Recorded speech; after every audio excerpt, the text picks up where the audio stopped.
Have you ever wondered about the world before the creation of the first human, Prophet Adam, peace be upon him? In this video you will hear astonishing accounts which mysterious civilizations spread across the earth. How did they grow, and why were they destroyed? Who came after them? These are questions we will explore. There is also a controversial notion that 100,000 Adams existed before Adam himself. Let's set out on a journey into the distant past. At the very beginning, there was neither time nor space, no sky dome, no earth, no angels, no jinn. Nothing that separated before from after there was only Allah, everlasting, eternal, unique. Then a command resonated. Creation pierced the veil of nothingness like a streak of lightning. But the first creation was not a mountain, nor a star. It was the pen. Allah commanded the pen to record everything until the end of time. Every falling leaf, every step, every word spoken, every heartbroken everything was inscribed and sealed in the preserved tablet. Above the waters, the throne rose, and heavens and earth were arranged in perfect order. This was not chance. It was the architecture of divine wisdom. Time passed. The world was still devoid of humans, but no longer empty. According to narrations, there existed a community known as the first inhabitants of the earth. In the earliest times, they lived in sea caves and rocky landscapes, caressed by the wind. They discovered fire, deciphered the language of stone, and illuminated the night with sparks. They spoke with the wind, understood the rhythm of waves, and carved markings into ancient rocks. At first, there was peace. Then, with power and proliferation, a long-shadowed guest arrived. Arrogance. Voices claiming, "We are mighty. Everything is ours," multiplied. Oppression crept into the valleys like fog, and the cries of the oppressed mingled with the smoke of the lands. Allah, however, never leaves his creation without guidance. Messengers were sent to the Can people. Some listened. Others, like humans who rejected prophets, killed their messengers by stone or fire.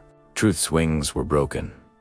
Justice could not prevail. Then came the divine decree. Angels descended to the earth, into its fissures and misty forests.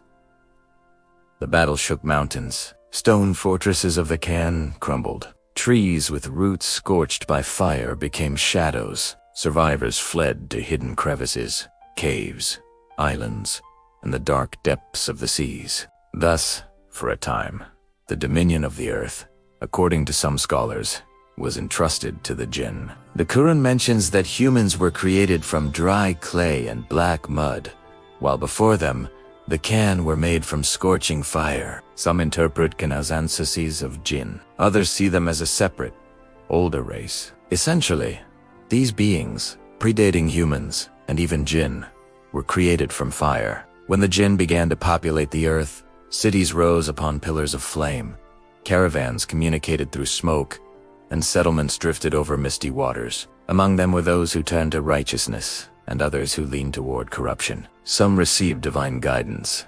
According to a narration passed down from Imam Ali, a prophet named Yusuf was sent to the jinn before humans, but he was killed. The Qur'an clarifies that both humans and jinn were created to worship Allah and face tests, with some ultimately filling hell for their sins. Angels were commanded to warn them through prophets. "O company of jinn and humans, did there not come to you messengers, telling you my signs and warning you of this day?" Thus, prophets were sent to jinn just as they were sent to humans. The Prophet Muhammad, peace be upon him, was not only the final prophet for humans, but also for jinn, conveying the Qur'an to them directly in some narrations. Among the jinn, one stood out from youth.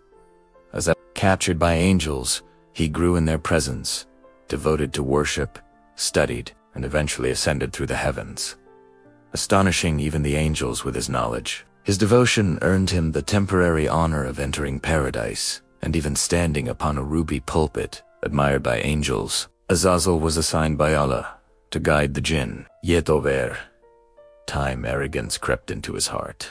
He began to compare himself to the coming creation of Adam, seeing humans as inferior. Angels, amazed at his devotion and knowledge, warned him, "In the preserved tablet, A decree has long been written.